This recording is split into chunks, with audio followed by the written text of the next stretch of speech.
आज है 5 दिसंबर 2021। अगर आपने मेरा चैनल सब्सक्राइब नहीं किया है तो स्टॉक मार्केट की जेन्युइन इन्फॉर्मेशन पाने के लिए मेरे चैनल को सब्सक्राइब कीजिए। गरवारे टेक्निकल फाइबर्स के बारे में बात करेंगे।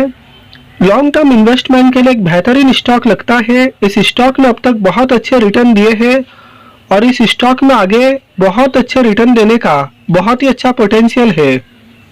तो लॉन्ग टर्म इन्वेस्टमेंट के पर्पज से इस स्टॉक को आप एनालाइज कर सकते हो, इस स्टॉक को आप कंसीडर कर सकते हो।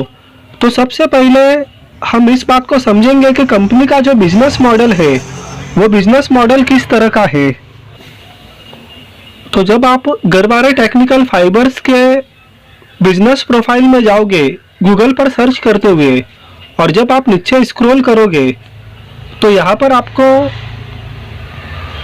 सॉल्यूशंस दिखेगा और सॉल्यूशंस में जब आप हर एक को क्लिक करोगे, fisheries, aquaculture, shipping and industrial, yarn and trades, sports, coated fabrics, agriculture, geo synthetics, तो इनसे रिलेटेड कंपनी जिन प्रोडक्ट्स की मैन्युफैक्चरिंग करती है वो प्रोडक्ट्स आपको दिखेंगे। जैसे कि सॉल्यूशंस के अंदर हम सबसे पहले स्पोर्ट्स पर क्लिक करते हैं। आप देख सकते हो कि Garware technical fibres is India's leading manufacturer and exporters of sports nets. तो कंपनी स्पोर्ट्स नेट्स की लीडिंग मैन्युफैक्चरर होने के साथ साथ में लीडिंग एक्सपोर्टर भी है। द कंपनी प्रोवाइड्स यानी कंपनी मैन्युफैक्चरिंग करती है टेनिस नेट्स का, वॉलीबॉल नेट्स का, बास्केटबॉल नेट्स का, स्की नेट्स का। और आप नीचे नेट्स की इमेज भी देख सकते हो कि कंपनी इस तरह के नेट्स की मैन्युफैक्चरिंग करती है कई तरह की स्पोर्ट्स के लिए। क्रिकेट नेट्स, बैडमिंटन नेट्स की कंपनी मैन्युफैक्चरिंग करती है, सॉकर नेट्स की मैन्युफैक्चरिंग करती है, हैंडबॉल नेट्स की मैन्युफैक्चरिंग करती है और ये पूरी मैन्युफैक्चरिंग अंडर स्पोर्टिवा ब्रांड होती है। The nets are manufactured as per international standards and are well known for their high shock resistance, UV resistance and better known stability. तो कंपनी स्पोर्ट्स से रिलेटेड नेट्स का मैन्युफैक्चरिंग करती है। फिर जब हम सॉल्यूशंस के अंदर में फिशरीज पर क्लिक करेंगे तो आप देख सकते हो कि Garware technical fibres is India's leading provider of fishing nets. इसका मतलब कि कंपनी फिशिंग नेट्स का मैन्युफैक्चरिंग करती है। रोप्स का मतलब कि रस्सी, कंपनी रस्सी का मैन्युफैक्चरिंग करती है। और ट्वेंस का मतलब कि हम सुतली या डोरी भी समझ सकते हैं, तो कंपनी उनका मैन्युफैक्चरिंग करती है for the deep sea fishing industry. तो ये जो प्रोडक्ट्स है वो डीप सी फिशिंग इंडस्ट्री से रिलेटेड प्रोडक्ट्स है, नेट्स, रोप्स और ट्वेंस जिनकी कंपनी मैन्युफैक्चरिंग करती है। We offer customised differentiated products to cater to the needs of the fishing industry across India's west coastline. तो आप देख सकते हो इमेज में कि एक मच्छी जो नेट के अंदर फंसी हुई है, तो मच्छी को पकड़ने के लिए जिन नेट्स का यूज होता है उन नेट्स की कंपनी मैन्युफैक्चरिंग करती है। फिर आप जब सॉल्यूशंस के अंदर कोटेड फैब्रिक्स पर क्लिक करोगे तो यहाँ पर आपको एक ट्रक दिख रहा है कि ट्रक एक जगह से दूसरी जगह जो सामान पहुंचाता है, तो ट्रक सामान को जिस चीज से कवर किए हुए है उसको टर्पोलिन्स बोलते हैं। तो कंपनी उस टर्पोलिन्स का भी मैन्युफैक्चरिंग करती है। फिर जब आप यार्न एंड ट्रेड्स पर क्लिक करोगे तो आप यहाँ पर स्क्रीन पे देख सकते हो under the garland brand Garware technical fibres offers yarn, यानी कंपनी यार्न का मैन्युफैक्चरिंग करती है। एंड ट्रेड, कंपनी ट्रेड का भी मैन्युफैक्चरिंग करती है। That find multiple applications across industries from portable bag closing machines and port bagging trade to shoe stitching and manufacture of fibrillated bulk containers। तो यहाँ पर आप इमेज में ट्रेड्स देख सकते हो जिनका कंपनी मैन्युफैक्चरिंग करती है। और उसी तरह से जब आप जियो सिंथेटिक्स पर क्लिक करोगे तो उससे रिलेटेड आपको प्रोडक्ट्स नज़र आएंगे। एग्रीकल्चर पर क्लिक करोगे तो उससे रिलेटेड आपको प्रोडक्ट्स नज़र आएंगे। शिपिंग एंड इंडस्ट्रियल पर क्लिक करोगे तो उससे रिलेटेड आपको प्रोडक्ट्स नज़र आएंगे। एक्वाकल्चर पर क्लिक करोगे तो उससे रिलेटेड प्रोडक्ट्स आपको नज़र आएगा। तो कंपनी का काफ़ी बेहतरीन बिजनेस है और काफ़ी अलग अलग सेक्टर्स के लिए, इंडस्ट्रीज़ के लिए कंपनी प्रोडक्ट्स बनाती है। अब देखते हैं कि कंपनी पिछले कुछ समय में कैसे रिटर्न दी है। तो पिछले एक दिन में इस स्टॉक ने 0.042% का रिटर्न दिया है, यानी कि फ्लैट रहा है। पिछले 5 दिनों में इस स्टॉक ने 4.09% का नेगेटिव रिटर्न दिया। पिछले एक महीने में 13.64% का नेगेटिव रिटर्न दिया। तो पिछले एक महीने में इस स्टॉक में अच्छी गिरावट हुई है। पिछले 6 महीने में 9.20% का पॉजिटिव रिटर्न दिया। ईयर टू डेट मतलब कि जनवरी 2021 से अब तक इस स्टॉक ने 40.57% का रिटर्न दिया, जो कि अच्छा है।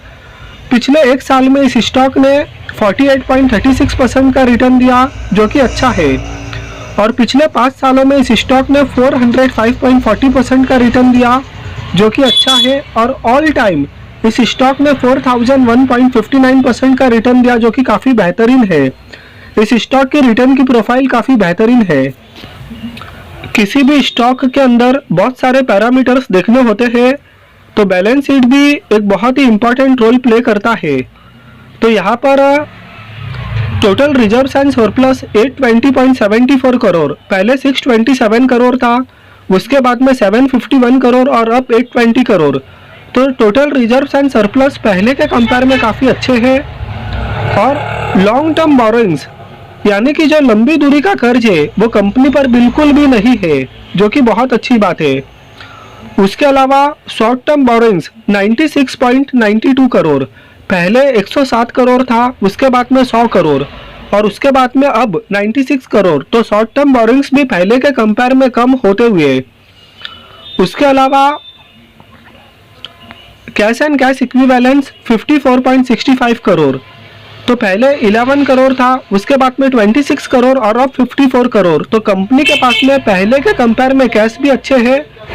टोटल असेट्स पहले 1076 करोड़ था, उसके बाद में 1203 करोड़ और उसके बाद में अब 1322.95 करोड़। तो कंपनी के पास में टोटल असेट्स पहले के कंपेयर में भी काफ़ी अच्छे हैं।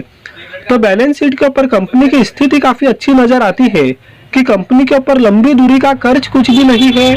शॉर्ट टर्म बोरोइंग्स भी पहले के कंपेयर में कम होते हुए, कंपनी के पास में कैश भी पहले के कंपेयर में अच्छे हैं और टोटल असेट्स में भी अच्छा इंप्रूवमेंट है। तो काफ़ी अच्छी स्थिति है बैलेंस शीट पर कंपनी की। हम कंपनी के कुछ और भी डाटा चेक करेंगे कि पास्ट में कंपनी के सेल्स कैसे रहे, नेट प्रॉफिट कैसे रहे। तो मार्च 2010 में कंपनी का सेल्स था 426 करोड़, मार्च 2011 में कंपनी का सेल्स था 427 करोड़, मार्च 2012 में कंपनी का सेल्स था 561 करोड़, मार्च 2013 में कंपनी का सेल्स था 599 करोड़, मार्च 2014 में कंपनी का सेल्स था 685 करोड़। आप देख सकते हो कि कंपनी का sales year on year basis पर इंक्रीज होते गया।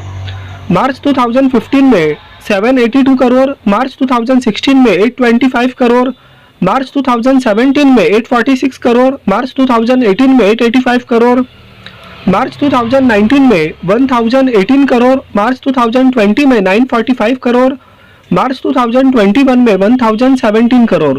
आप देख सकते हो कि कंपनी का जो सेल्स है वो ईयर ऑन ईयर बेसिस पर बहुत अच्छा ग्रो होते गया।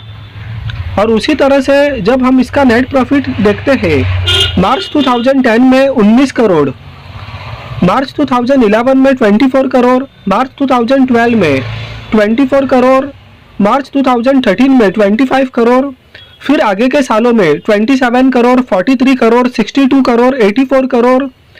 आप देख सकते हो कि कंपनी का net profit year on year basis पर इंक्रीज होते गया। फिर 105 करोड़, 126 करोड़, 178 करोड़, 155 करोड़। तो कंपनी का नेट प्रॉफिट काफ़ी अच्छे से इंक्रीज होते गया कि मार्च 2010 में सिर्फ 19 करोड़ था और मार्च 2021 में 155 करोड़ हो गया। और उसी तरह से EPS 8.17, 10.30, 10.13, 10.41, 11.71, 19.67, 28.28, 38.52, 48.04, 57.40, 81.35, 75, 70। तो इस तरह से EPS भी बहुत अच्छे से ग्रो होते गया। तो ओवरऑल कंपनी का sales, net profit, EPS year on year basis पर काफ़ी अच्छा ग्रो होते गया। जब हम इस स्टॉक का CAGR का रिटर्न देखते हैं तो पिछले एक साल में इस स्टॉक ने 49% का रिटर्न दिया, पिछले 3 सालों में इस स्टॉक ने हर साल 40% का रिटर्न दिया है। पिछले 5 सालों में इस स्टॉक ने हर साल 39% का रिटर्न दिया और पिछले 10 सालों में इस स्टॉक ने हर साल 51% का रिटर्न दिया है। तो एक मल्टीबैगर स्टॉक ये हर टाइम फ्रेम के ऊपर रहा है, चाहे हम इसका पिछले 1 साल की बात करें, 3 साल की बात करें, 5 साल की बात करें या 10 साल की बात करें। तो ये हमने इस स्टॉक के CAGR के रिटर्न देखे थे। आप देख सकते हो कि प्रमोटर्स के पास में 52.62% का स्टेक है। दिसंबर 2018 में 50.70% का स्टेक हुआ करता था, लेकिन जो लेटेस्ट शेयर होल्डिंग पैटर्न है सितंबर 2021 में, उसमें प्रमोटर्स की होल्डिंग 52.62% है। तो प्रमोटर्स ने अपनी होल्डिंग इंक्रीज की है, जो कि बहुत अच्छी बात है। दिसंबर 2018 में FIIs की होल्डिंग 4.83% हुआ करती थी और अब 8.63%। तो FIIs ने भी अपनी होल्डिंग इंक्रीज की है, जो कि बहुत अच्छी बात है। DIIs की होल्डिंग दिसंबर 2018 में 3.64% हुआ करती थी और अब 3.73% है। तो DIIs की भी होल्डिंग थोड़ी इंक्रीज हुई है, जो कि पॉजिटिव बात है। और पब्लिक की इंक्रीज होल्डिंग दिसंबर 2018 में 36.50 हुआ करती थी और कम होकर 35.02% हुई है। तो यहाँ पर पब्लिक का मतलब कि रिटेल इन्वेस्टर्स, तो रिटेल इन्वेस्टर्स एक स्ट्रॉन्ग हैंड नहीं होते हैं। प्रमोटर्स, FII और DIIs के पास में होल्डिंग इंक्रीज होना ये पॉजिटिव बात है। तो शेयर होल्डिंग पैटर्न भी इस स्टॉक का काफ़ी अच्छा नज़र आता है। तो इस स्टॉक का मार्केट कैप 6,666 करोड़ है, एक स्मॉल कैप की कंपनी है।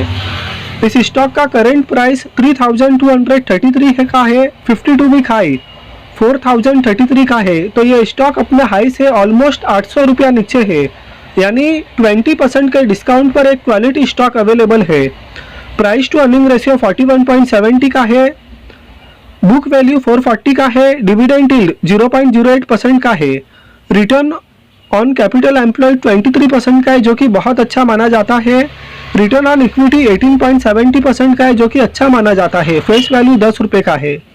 तो फाइनेंशियल पैरामीटर्स पर एक शानदार कंपनी है। तो कंपनी काफ़ी शानदार है, काफ़ी साउंड कंपनी है। बैलेंस शीट के ऊपर कंपनी की स्थिति काफ़ी अच्छी है। ईयर ऑन ईयर बेसिस पर कंपनी का सेल्स, नेट प्रॉफिट, EPS काफ़ी अच्छे ग्रो होते गए और पिछले हर टाइम फ्रेम पर 1 साल, 5 साल, 10 साल कंपनी ने बहुत ही अच्छे रिटर्न दिए हैं और कंपनी का बिजनेस भी काफ़ी बेहतरीन है। तो मेरा ये मानना है कि लॉन्ग टर्म इन्वेस्टमेंट के पर्पज से एक बेहतरीन स्टॉक है, जिसमें निवेश करके बहुत अच्छी वेल्थ क्रिएट की जा सकती है। तो वीडियो आपको पसंद आया तो लाइक कीजिए, चैनल को सब्सक्राइब कीजिए। Thank you.